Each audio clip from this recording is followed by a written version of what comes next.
Oke, lanjut lagi kita bahas soal golang kita ya, yaitu untuk bikin website atau apa ya namanya nih ya, web basic lah ya. Jadi sebelumnya itu kita udah nyampe di sini ya, yang di post, terus kita dapat datanya gitu ya, metode post gitu.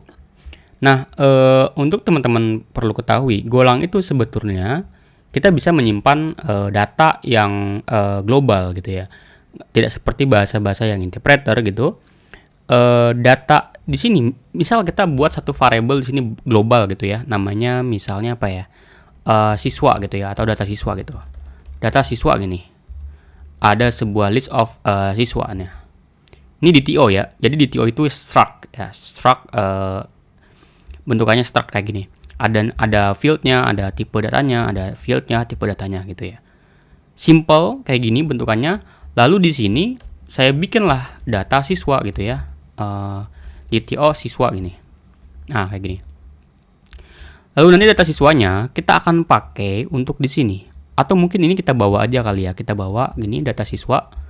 Lalu kita taruh di atas. Nah, ini. Nah, kayak gini. Jadi kalau kita coba jalanin go run main.go gini. Terus kita pergi ke sini localhost 9000. Nah, muncul kayak gini. Sama banget ya.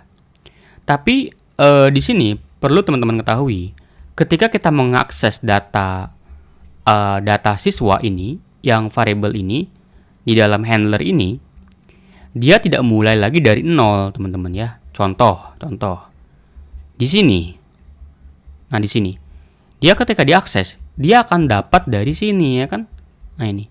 Jadi apapun yang kalau ini dirubah, ini akan berpengaruh ke sini. Contoh ya, oke, kita coba buat.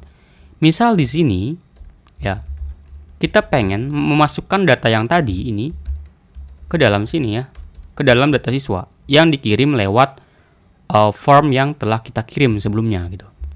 Nah, bisa di sini. Kok NIS ya? Nggak apa lah, NIS saya masukin ke nick, name saya masukin ke name. Nah, jadi kalau saya coba rerun ya, ini kita pergi ke add gini, lalu kita masukkan misalnya Cynthia gini, lalu gini, kita submit. Nah, dia akan masuk ke dalam sini. Coba lagi, add lagi, lalu misalnya Yusuf Maulana Ibrahim gini. Lalu nicknya saya ubah sini, lalu kita coba kirim. Nah, dia akan masuk sini. Begitu juga saya refresh dia nggak akan berpengaruh. Kecuali kalau saya restart. Nah, saya restart, lihat datanya hilang lagi. Nah, hilang lagi. Jadi dia akan muncul atau akan jadi singleton atau apa ya, datanya diinisiasi ketika jalan ya awal lagi, maka dia datanya akan hilang. Kalau dia selama di sini dia akan masuk ke memori kita ya, atau RAM gitu ya. Oke. Terus bentar, ini mungkin kita akan coba bermain di hal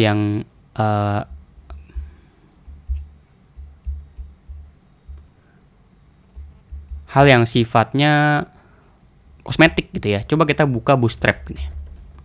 Nah, Bootstrap ini adalah responsive site with Bootstrap. Apa ini ya? Intinya dia seperti framework ya, atau mungkin package yang untuk kita, daripada kita pakai CSS biasa, mending kita pakai Bootstrap yang udah lebih gampang lah ya intinya. Kita nggak perlu hafal semua sintak dari CSS, cukup kita pakai komponen yang ada di Bootstrap gitu.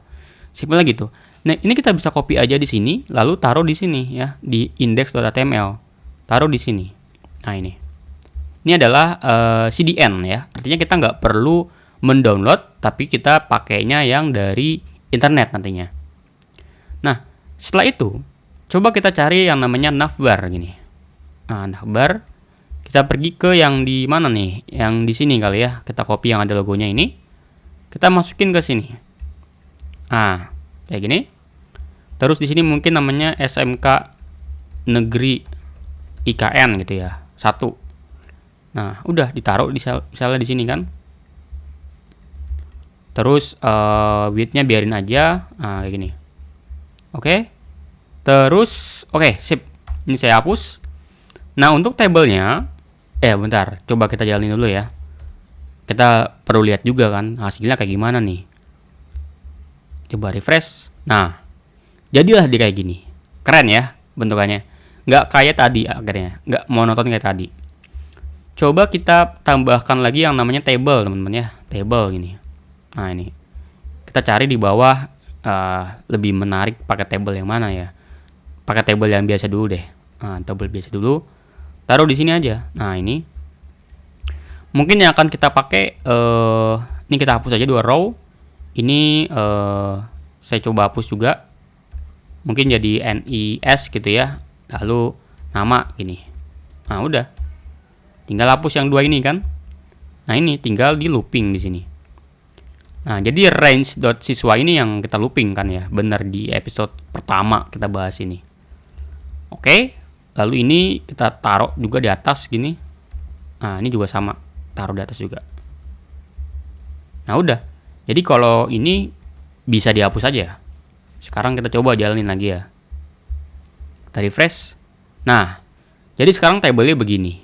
Cukup lebih rapi ya dibanding yang tadi yang masih kayak HTML biasa doang gitu. Ini juga bisa dihapus, gak apa-apa ya. Dihapus aja mungkin. Terus kita bikin tombol ya. Cari aja di sini button namanya. Button. Nah, cari ya di sini. Button. Oh. Nah, gini harusnya ya. Nah, kita cari yang link. Saya tuh lebih suka yang link. Nah, ini aja nih, copy aja kan. Copy, taruh di sini ya. Kita pengen arahin ke ADD. Jadi supaya kita nggak pakai URL terus ya untuk pindah ke halaman. Tambah data gitu ya. Udah. Jadi kalau kita coba jalanin lagi, masuk sini, kita klik tambah data. Nah, masuknya ke sini. Nah, keren ya. Jadi kalau kita tambah di sini misalnya Senandika Selesa gitu ya. 00 gini, coba submit. Nah, masuk sini. Senandika Selesa.